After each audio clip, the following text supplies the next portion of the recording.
Bien, bonjour à tous, bonjour à toutes et merci de prendre ce rendez-vous. Votre émission, La Cour commune démarre ainsi ce jour avec de nouvelles thématiques. Ah oui, ce rendez-vous qui chaque fois toutes les fois vous permet d'avoir assez de notions sur une thématique donnée aujourd'hui. Nous n'allons pas déroger à la tradition. On développera aussi une thématique qui reste, oui, d'actualité dans un monde hyper connecté. Les réseaux sociaux, vous savez bien, Facebook, Instagram et que sais-je encore, ont cessé d'être de simples outils de communication pour devenir des acteurs à part entière de nos vies, y compris les plus intimes. Ah oui, les réseaux sociaux occupent aujourd'hui une place centrale dans la vie quotidienne, outils de communication, de partage et de divertissement. Ils influencent nos relations personnelles aussi, amoureuses aussi. Certains couples y voient un moyen de se rapprocher, oui, de partager leurs moments de bonheur ou de se maintenir le lien à distance. D'autres y perçoivent une source de jalousie, de malentendus ou d'exposition excessive.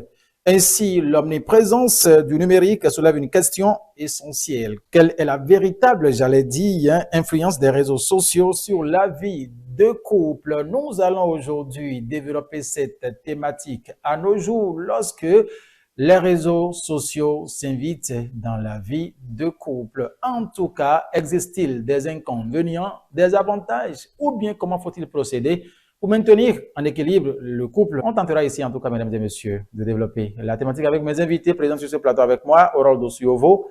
Elle est coach en développement personnel et leadership. Coach Dossiovo, bonjour. Oui, bonjour Mathieu, bonjour le plateau. Merci de répondre présente à cette invitation. Oui, c'est un plaisir. Nous avons la présence de Monsieur Brice Orugani. Il est ici avec nous. Bonjour à vous. Bonjour, monsieur. Merci d'accepter cette invitation. Au plaisir. Nous allons discuter avec vous, mesdames et messieurs, aujourd'hui de cette thématique que j'annonçais tout à l'heure, quand les réseaux sociaux s'invitent dans la vie de couple. Nous allons en discuter. On va commencer par vous, coach Aurore Dossiovo. On rappelle aussi que Castille a un peu nous rattraper au cours de l'émission parce qu'il a manifesté également l'envie de participer à ce débat avec nous ici aujourd'hui. Mais en attendant, on continue. Coach Aurore Dossiovo, les réseaux sociaux aujourd'hui et la vie de couple. En un premier temps, on aimerait justement avoir de vous le lien qu'on peut faire justement entre ces deux entités-là, si on peut s'exprimer ainsi, au regard de tout ce qui se passe aujourd'hui. Oui, le couple et les réseaux sociaux, c'est vrai qu'aujourd'hui, il n'y a pas de personnes qui ne soient pas, en tout cas très peu de personnes sont sur les réseaux sociaux, sont sur soit Facebook ou tout ce qu'on sait, ou sur WhatsApp aussi. Donc aujourd'hui, on se retrouve à créer sa page Facebook et le mari aussi crée le tien, la femme aussi crée le tien. Et quelquefois, c'est vrai, il y a aussi des couples qui se sont formés à partir des réseaux. Donc les réseaux sociaux au départ sont quand même une plateforme qui a été créée, par exemple, pour pouvoir animer la vie en dehors du couple, normalement, pour se présenter, pour pouvoir avoir des opportunités et tout le reste. Mais il arrive que le mari, quelquefois, suit ou surveille les activités de sa femme, de sa conjointe ou de son bien-aimé en tout cas, sur sa page indiscrètement ou officiellement pour voir qu'est-ce qui se passe et ça crée des jalousies en dehors de ces réseaux parce qu'à la maison, voilà, le mari se met à dire, par exemple, quelle est la photo que tu as partagée, tu n'es pas censé, tu as fait tel commentaire. Ou par exemple, quelquefois, il y a des hommes ou des femmes qui ont publié, parce qu'après des publications, on a naturellement des j'aime ou des appréciations ou des cœurs. Et on regarde maintenant dans les commentaires quel est le commentaire ou qui a mis un cœur ou qui a apprécié la femme ou l'homme. Et ça crée maintenant des jalousies parce que ces commentaires, quelquefois, ont tendance à manifester un certain sentiment envers les uns, ou soit même au niveau de Messenger, par exemple, il arrive que des gens se draguent carrément, ils envoient des propositions où ils écrivent bonjour bébé, qu'on sort. Et lorsque le conjoint découvre, la conjointe aussi découvre ces textes de message, c'est comme si il y a tromperie qui est en train de monter. Donc, aujourd'hui, c'est vrai, les réseaux sociaux s'invitent dans les couples et ça peut créer aussi jusqu'au divorce de ce couple. Super. On va revenir sur, en tout cas, les conséquences que cela peut engendrer. S'il y a aussi des avantages, on pourra aussi en parler. Ce qui est sûr, à vous, téléspectateurs, amis internautes, de savoir tirer le bon grain de livret pour le maintien en équilibre de votre vie de couple. C'est pas grave. Brice Orugani, les réseaux sociaux aujourd'hui existent. Le couple également existe. On aimerait en un premier temps avoir de vous une première lecture entre ces deux. Comme je l'avais demandé à Aurore, ces deux entités. Alors, merci beaucoup. Déjà, je dirais que quand nous parlons déjà de couple, nous devons voir autour de cela des couples qui vivent dans les mêmes maisons, des couples qui restent ensemble pendant longtemps. Il y a d'autres couples, à cause de leur travail, ils ne se voient que 2 fois par semaine ou au plus 3 fois par semaine. Et il y en a d'autres dont leur mari ou la femme est dans un autre pays. Bon, quel rapport moi je voulais faire en parlant ici? Je voulais tout juste dire que les réseaux sociaux en elles-mêmes ne sont pas mauvaises, ne sont pas mauvais. Donc, il permet en ce sens un rapprochement entre les couples quand ils sont distants. Ils leur permettent de garder leur relation chaleureusement, de pouvoir garder contact, de pouvoir garder des souvenirs, parce que tout le temps, le mari n'est pas à la maison ou la femme n'est pas à la maison. Donc, cela permet de garder des contacts. Mais au-delà de cela, vous savez, il n'y a rien sans conséquence. Donc, à force de rester toujours attaché aux réseaux sociaux et tout, on manque à ses devoirs. On manque à ses devoirs et puis on dérobe, on va à la dérive, on fait d'autres choses qui ne sont pas vraiment à encourager. Coach Aura, vous avez suivi Brice Orogani sur ce plateau qui, oui, a estimé que c'est un moyen de communication, surtout lorsque les couples, les partenaires sont distants l'un de l'autre. Vous avez comme impression tout de suite que, oui, les réseaux sociaux peuvent être véritablement cet outil de communication dans un couple légitimement composé, constitué? Oui, il peut arriver que les couples arrivent à communiquer quand ils sont loin, quand même, interagissent. C'est vrai, parce que je vois au-delà la vie du couple, parce qu'il y a des parents quand même qui surveillent aussi, qui arrivent à communiquer avec leurs enfants sur Messenger, parce que ça semble être moins cher par rapport à d'autres. Et il y a des messages qui sont laissés, et puis on arrive à entretenir des communications positives au travers de ces réseaux sociaux. Mais souvent, c'est plus par appel que par réseaux sociaux directs, parce que le réseau social laisse des traces de tout message qui a été dit. Donc, du coup, bon, c'est quand on est en train de s'amouracher qu'on utilise un peu plus les stratégies de réseaux sociaux. Plus maintenant, quand le couple est constitué, c'est tellement préférable d'appeler directement. Parce que la communication n'est plus si rattachante, si doux en tant que telle, si secrète en tant que telle. Mais ce que je vois plutôt les couples faire, c'est essayer de se taquiner quand on voit l'autre en ligne, d'écrire, par exemple, de prendre un pseudonyme, de créer des comptes qui n'ont pas de nom officiel, ou bien ils trouvent un pseudo et puis ils mettent, et puis ils essaient de draguer leur conjointe même sur les réseaux sans que ce dernier ou cette dernière ne se rende compte que c'est juste celui qui est sur le lit à côté de moi qui est en train de m'écrire. Voilà, c'est ce que je reçois fréquemment en fait. Vous recevez fréquemment cela aujourd'hui. En quoi, justement, ces réseaux peuvent renforcer alors la communication entre deux partenaires et surtout privilégier la complicité au sein du couple? Pour un couple, est-ce que ça peut privilégier la communication en tant que telle? Bon, je vois pas trop. Sinon, chacun va plutôt sur les réseaux parce qu'aujourd'hui, davantage, il y a c'est de la cybercriminalité davantage qui s'invite sur les réseaux sociaux. Ça fait que c'est préférable d'éviter de mettre des liens trop rapprochés sur le réseau parce que si ça tombe dans les mains de ceux-là qui arrivent à pirater, ils peuvent pirater tout le couple en fait, les deux individus concernés. Parce que l'un croit que c'est l'autre qui est en train de m'écrire alors qu'en réalité, ce n'est pas lui. Donc, c'est préférable d'éviter ces communications trop rapprochées au niveau des réseaux. Je vois plutôt des réseaux comme, par exemple, des outils de communication, des outils de publicité, de marketing, des outils de branding pour pouvoir faire accroître ces relations professionnelles, pour pouvoir gagner davantage de ressources par rapport à l'entreprise et autres. Voilà, merci. Oui, à vous, la même question ici. Est-ce que vous pensez, sinon, en quoi les réseaux sociaux peuvent renforcer justement la communication entre deux partenaires, surtout privilégier la complicité entre... Oui, dans un couple. Et comme je l'ai déjà dit au premier abord, je vais prendre déjà l'exemple d'un couple qui ne vit pas ensemble. Et peut-être que le mari est dans un autre pays et la femme est aussi dans un autre pays.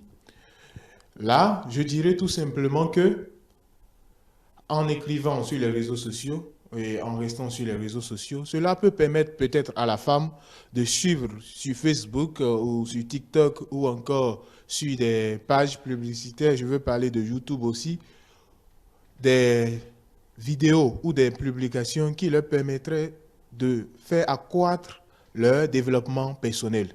En ce sens que cela pourrait renforcer sa manière de concevoir le couple et sa manière de pouvoir, si je peux le dire ainsi, pimenter leur relation. Mais leur relation, même si c'est à distance. Non seulement cela, je parlerai des appels vidéo, par exemple, sur WhatsApp. Elle n'arrive pas à voir son partenaire tout le temps. Et elle a envie, ou il a envie de voir son partenaire ou sa partenaire. Alors, les appels vidéo sur WhatsApp ou bien même sur Messenger ou sur Facebook ou sur d'autres réseaux leur permettent de pouvoir se voir et de pouvoir partager encore leurs sentiments, raconter des histoires pour plus de rapprochement, pour que leurs relations, comme je viens de le dire, deviennent encore plus pimentées.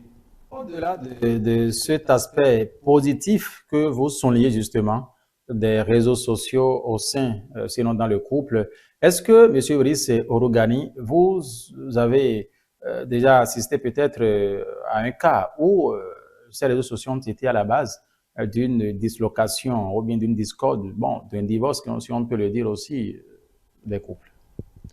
Ouais, je peux le dire ainsi. Et je vais vous dire ceci. Il y a les réseaux sociaux qui, parfois, quand on n'arrive pas à se maîtriser, suscitent l'esprit de contrôle entre partenaires. L'autre veut savoir ce que sa partenaire ou son partenaire fait sur les réseaux sociaux. Il veut savoir ce que l'autre écrit à l'autre sur les réseaux sociaux. Non seulement cela, nous devons savoir que même si nous sommes en couple, même si tu es avec ton partenaire, il y a une portion de confidentialité que nous devons garder.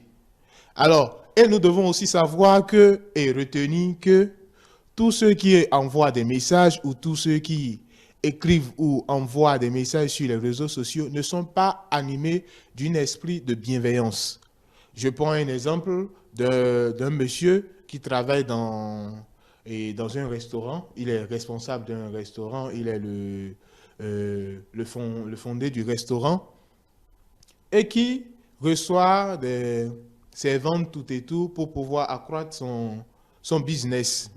Alors, pour que les servantes puissent avoir ou monter de grade, devenir peut-être chef cuisinière, tout ça, arriver à la maison, ils écrivent à leur chef et lui envoient des photos nudes. Vous imaginez ça? Et que sa partenaire, animée de l'esprit de contrôle, prend son téléphone. Quand elle prend son téléphone, elle voit que, ah, voilà la servante de mon partenaire qui reçoit les nudes de la servante. Sans vouloir demander qu'est-ce qui se passe, pourquoi c'est comme ça, elle va prendre position, elle ne dira rien. Dans la plupart des temps, elle prendra position et cela conduira à la dislocation de leur relation.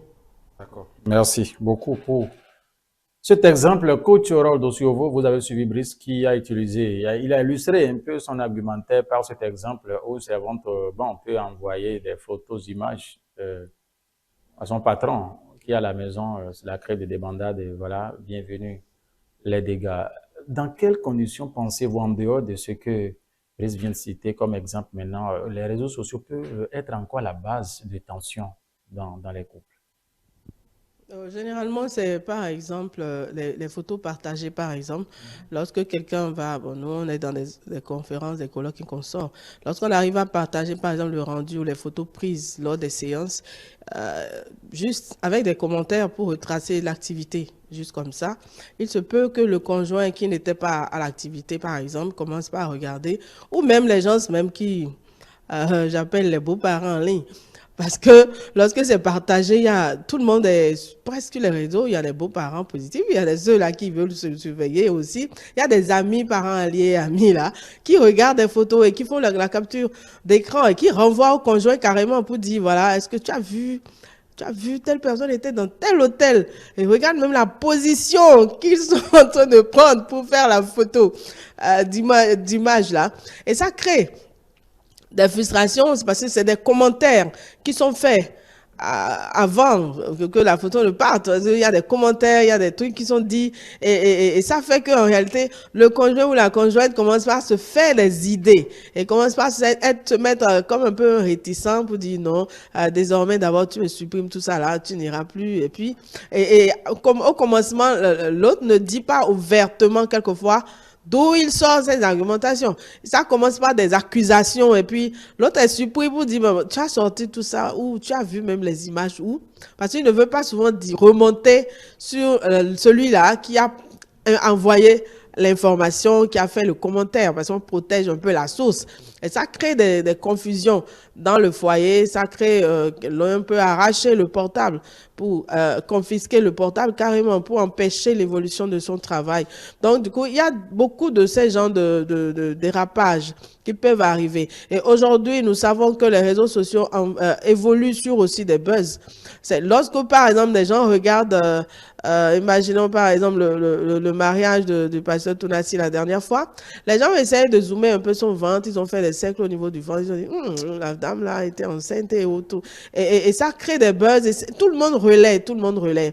Et ça crée, si quelqu'un n'est pas psychologiquement stable, ça peut créer déjà des confusions parce que ce que l'un n'a pas remarqué, bon, c'est vrai, c'est le couple normalement qui est sur les réseaux, mais voilà, les gens ont remarqué quelque chose, peut-être que le conjoint peut-être n'a pas imaginé et ça donne des imaginations bizarres et ça peut déstabiliser les couples. Donc, avant que on puisse être pleinement aujourd'hui sur les réseaux, il faudrait que chacun puisse être armé d'une psychologie forte. Je me rappelle quelque chose qui m'était personnellement arrivé. Un jour, quelqu'un m'a écrit bonjour bébé. Et mon portable, par exemple, était en charge. Et le jour là, mon mari était à côté. Et il a vu le bonjour bébé, juste en haut comme ça. Et voilà. Et ça a commencé. Et puis il m'a dit, ah, donc tu reçois maintenant les bonjour bébé. Je dis, mais c'est qui encore a écrit ce bonjour bébé là? Et je dis, mais écoute, à force de mettre ta tête dans tous les bonjours bébés qui circulent dans mon portable, tu risques d'avoir un AVC. Parce que, on ne peut pas contrôler surtout sur Messenger et tout. Bonjour bébé peut circuler dans le portable en temps normal. Non, c'est-à-dire, aujourd'hui sur les réseaux, on a des gens qui écrivent, hein, des gens qui sont inspirés et puis ils te connaissent de nulle part. Et la première salutation, c'est bébé, ils mettent. Et puis, quelquefois, on est obligé de leur rappeler pour dire, ben, écoute, tu as vu bébé sur le profil ou quoi? Et ils insistent. Parce qu'il y a des gens qui sont mal intentionnés, au fait. Ils sont mal intentionnés. Et aujourd'hui, si le couple n'est pas formé psychologiquement pour savoir que nous devons aussi avoir confiance les uns aux autres, ce n'est pas parce que l'un est sur les réseaux que forcément quelqu'un peut le déstabiliser si facilement. Parce que si le couple aussi est déstabilisable facilement, ça veut dire que il n'était pas soutenu au départ, il n'avait pas un socle. Donc, il doit avoir une confiance qui est établie en réalité. Et des fois, même, c'est le conjoint même qui écrit des trucs bizarres à sa femme pour tester si la femme aussi est fidèle ou pas. Vous avez suivi cet exemple tout à l'heure. AVC existe. À force de lire bonjour bébé de trop, là, vous risquez. Alors, dans ces conditions, justement, comment un couple en tout cas bien fondé, peut s'y prendre pour ne pas être victime justement d'une éventuelle dislocation à base de ces bonjour bébés qui viennent des inconnus? Et tout ce que je peux dire Oui. à cela, c'est juste que les partenaires, d'abord, doivent se faire confiance.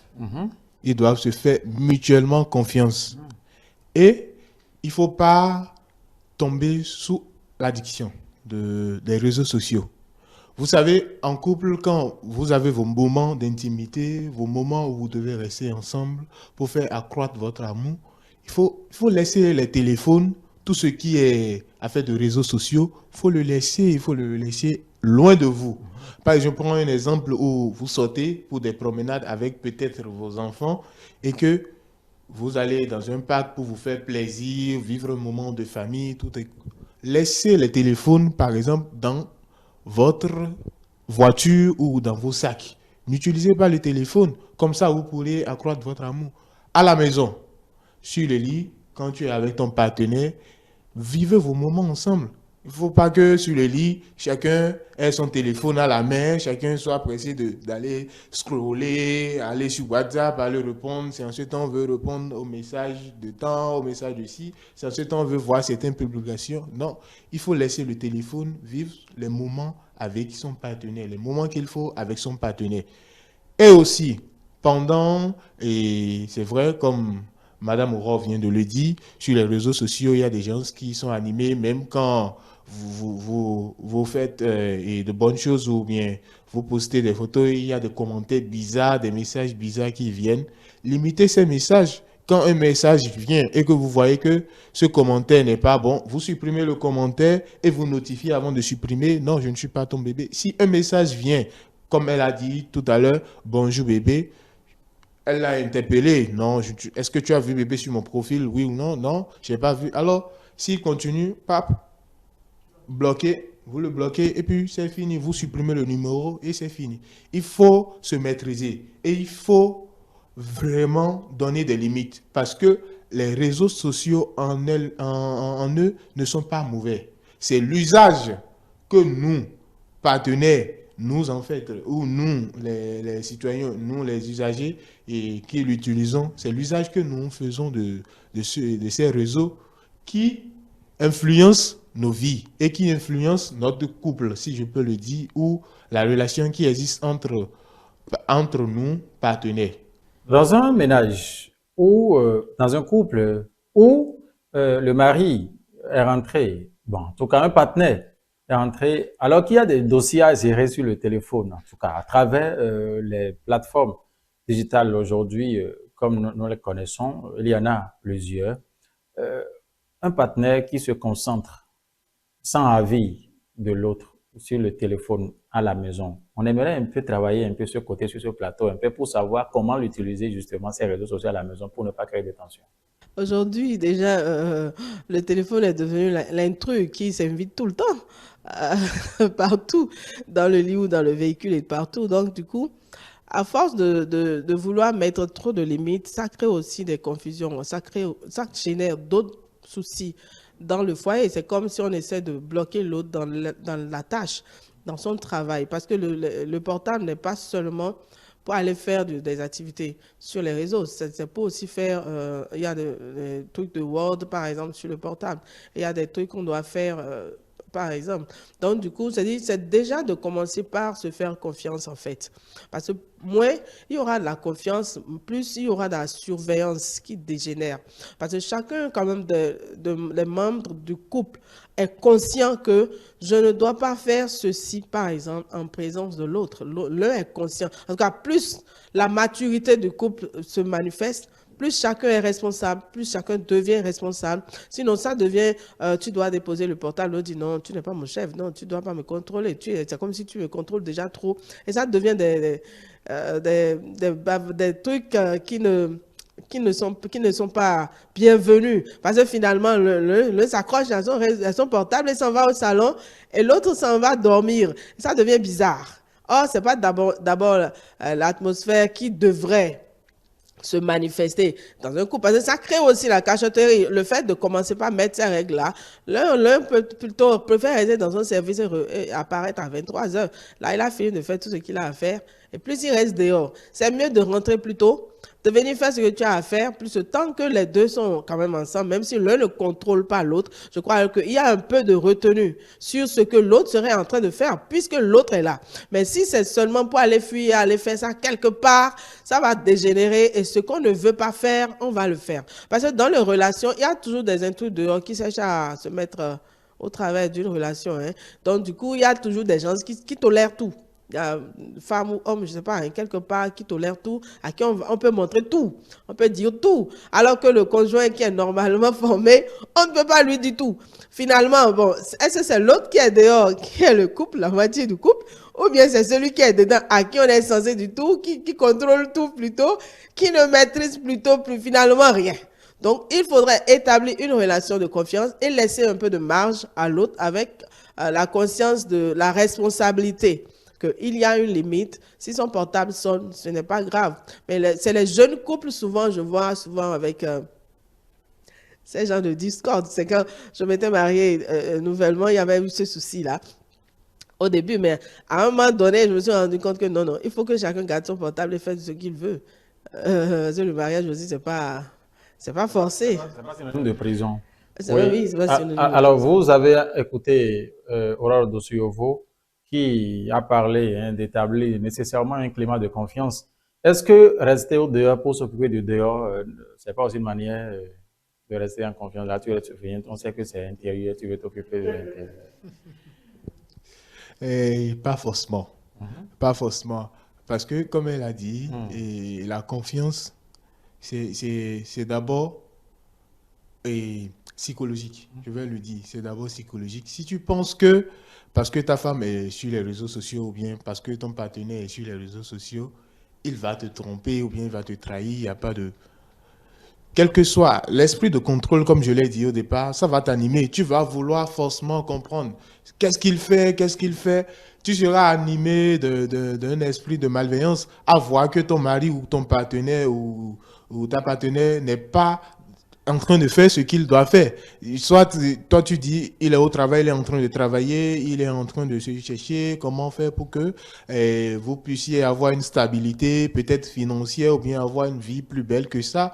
Mais toi, tout le temps, tu es animé d'esprit de malveillance, soit il est avec une fille, ou bien est-ce qu'il n'est pas en train de faire un truc bizarre, est-ce qu'il n'est pas en train de faire autre chose bizarre. Non, il faut avoir l'esprit de confiance en soi. Et quand on se marie, c'est parce qu'on s'est promis quelque chose. Et quand on est ensemble, c'est parce qu'on s'est promis quelque chose et on avait déjà un minimum de confiance. Au lieu que les réseaux sociaux suscitent en nous l'esprit de malveillance, il faut que ces réseaux sociaux nous permettent de vraiment cultiver un esprit de bienveillance pour que nous ayons confiance en nos partenaires et pouvoir gérer les différents impacts ou les différents trucs qui viendront de partout.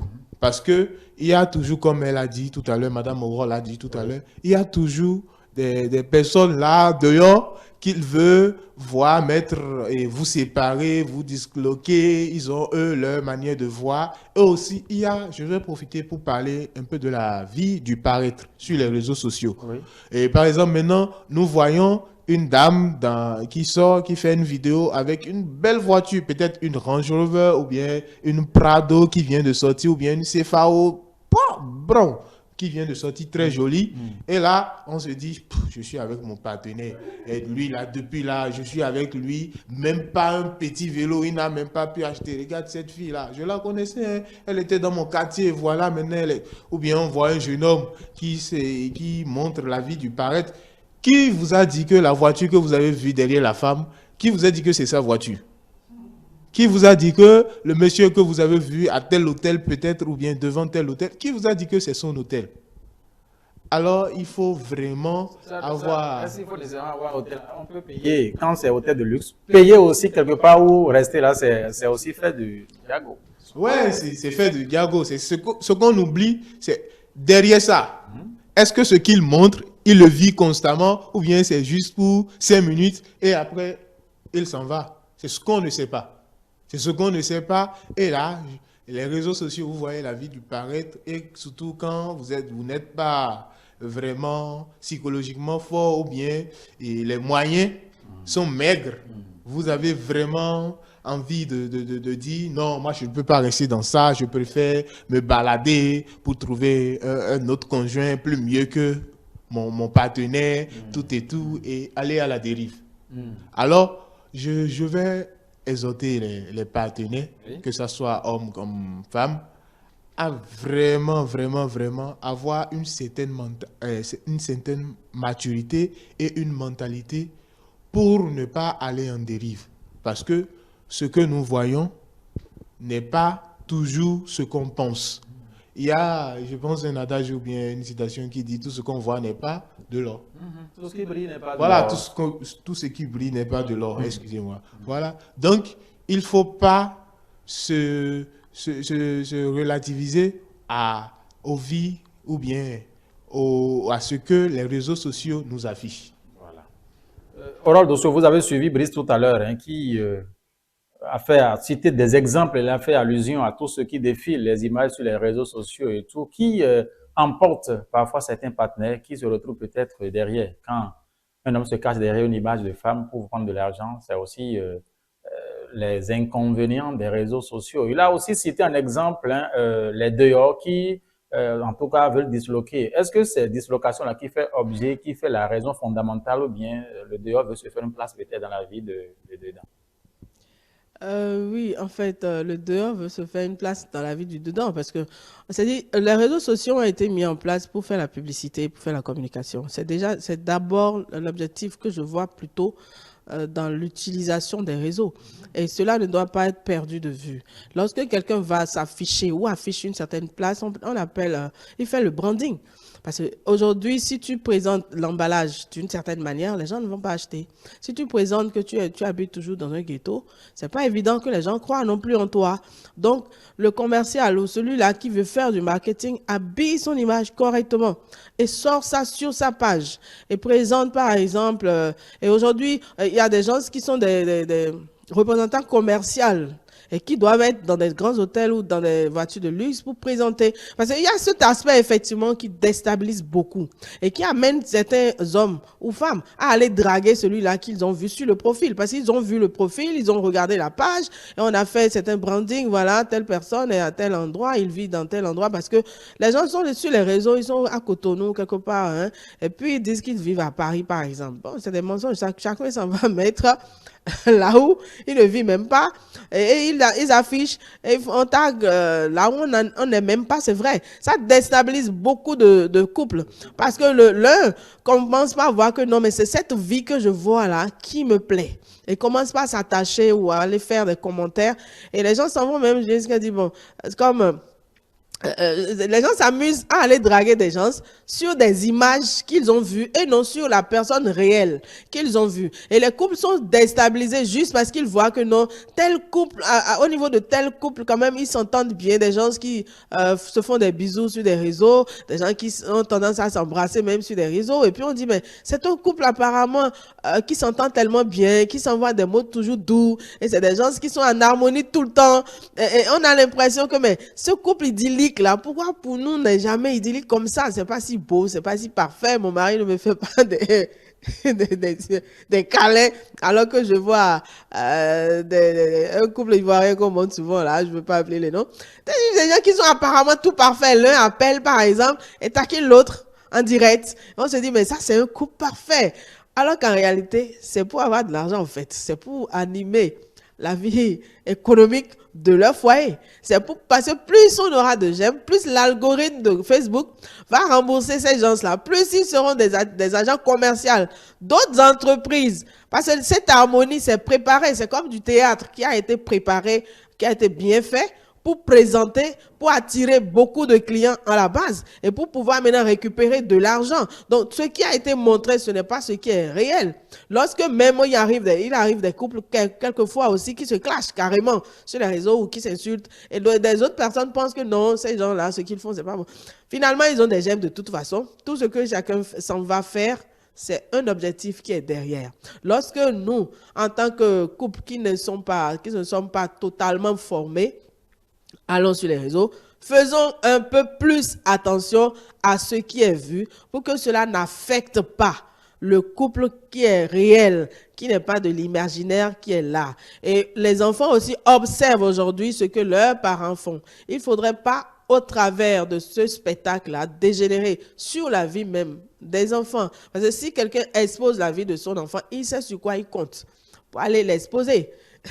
Si quelqu'un ne compte sur rien, et met la traçabilité. Moi, par exemple, quand je voyage, je donne un exemple simple, hein, je mets ma photo, j'ai dit, bah, écoute, je suis au Ghana, comme ça, et que j'ai publié, c'est qu'à l'heure là, je ne suis plus au Ghana. Je suis à un autre endroit déjà, parce que les gens peuvent suivre Déjà, est venu quelqu'un qui est mal intentionné, peut venir m'attaquer là où je dis que je suis supposé être là. Mais quand je mets là, en même temps, je suis à tel endroit, je ne suis plus là, je suis déjà en déplacement. Parce que je me dis, il faut que je me protège contre les négatifs, entre griffes, qui sont aussi en train de suivre. Mais dans le conjoint, bon, quelquefois, qui est loin, peut se dire, ah, à l'heure là, elle est à tel endroit, alors qu'en réalité, je ne suis même plus à ce niveau-là. Donc, il faudrait, en dehors de les communications des réseaux, c'est autre.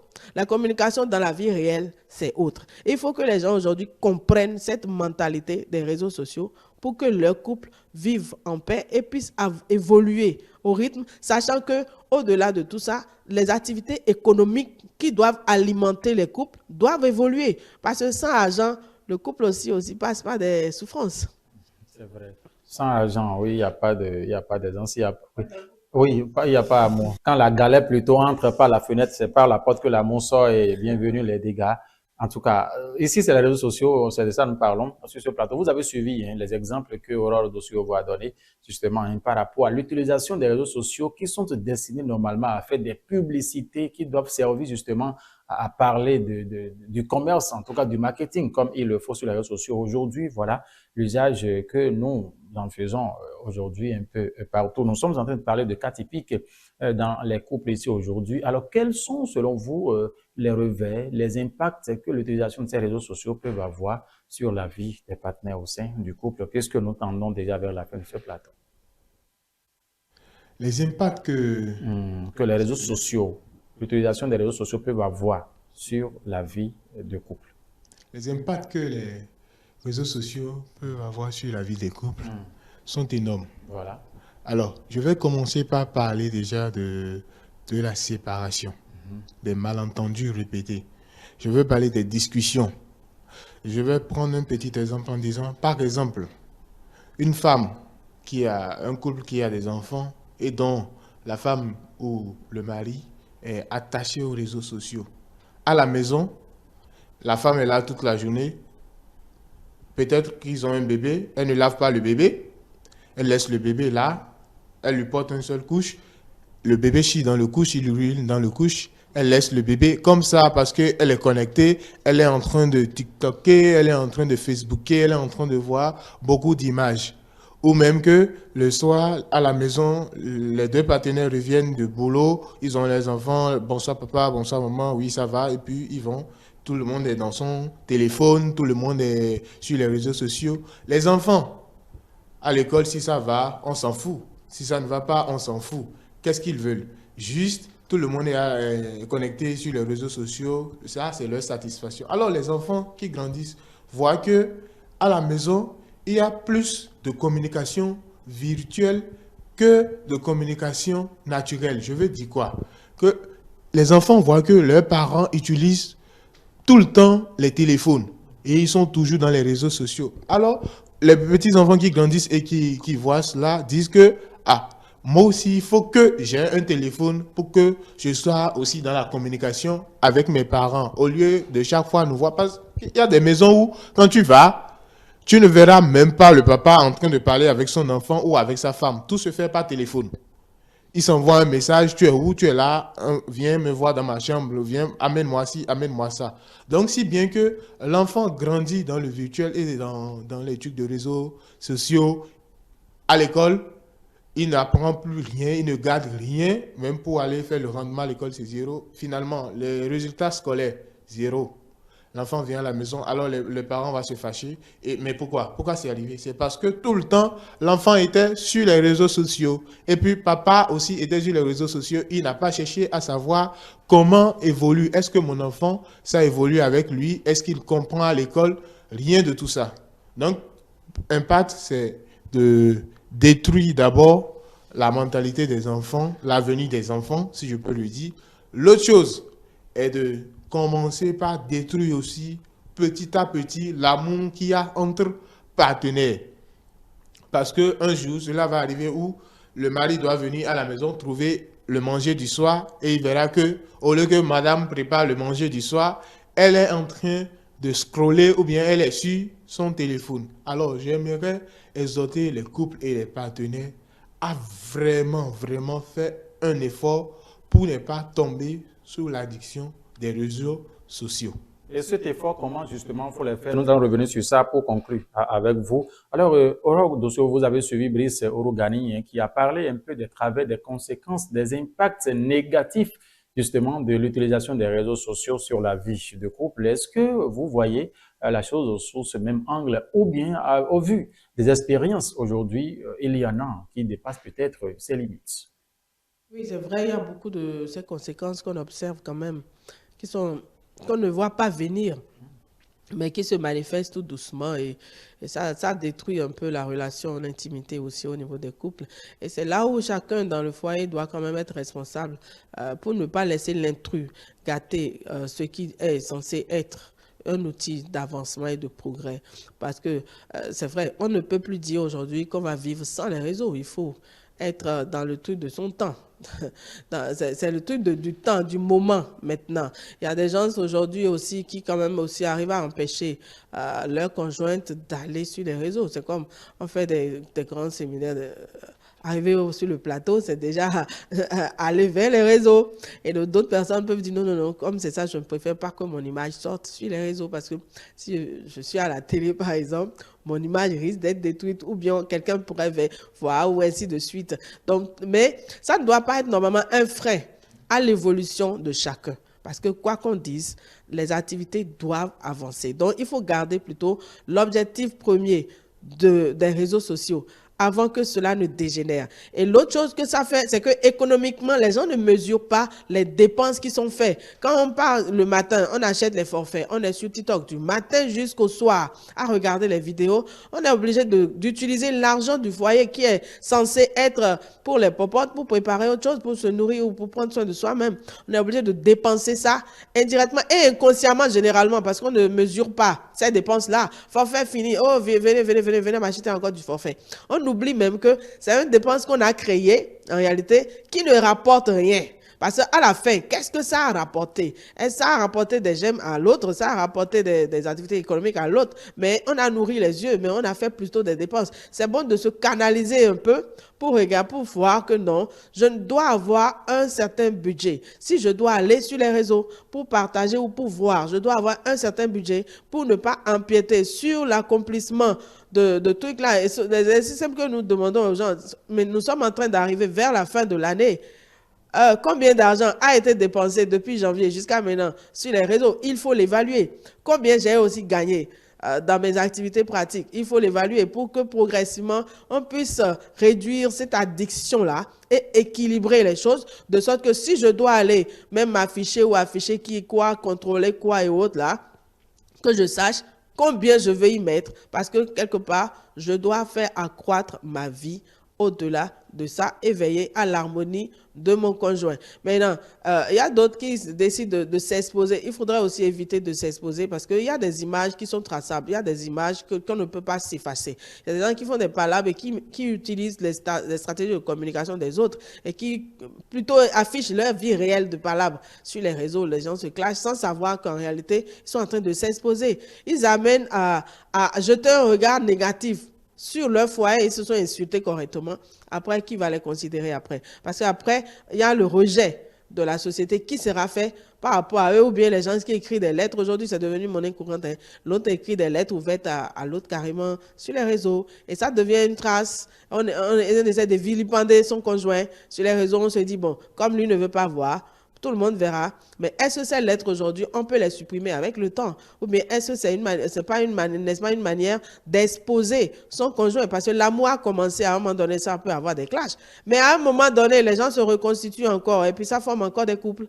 Donc, il faudrait regarder la durée de vie d'un couple et éviter au maximum de s'exposer sur des choses négatives et profiter plutôt des réseaux d'une manière positive. Merci beaucoup à vous. Alors, Brice Orogani, nous sommes à la fin. On disait tout à l'heure hein, qu'il faut faire d'efforts pour privilégier les intérêts de son couple véritablement au profit des enfants puisque leur éducation importe beaucoup. Comment justement faut-il justement s'y prendre? Comment s'y prendre justement pour l'équilibre dans le foyer pour conclure?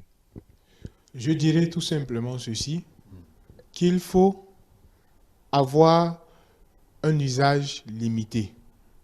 Il faut savoir que on ne peut pas rester tout le temps sur les réseaux sociaux.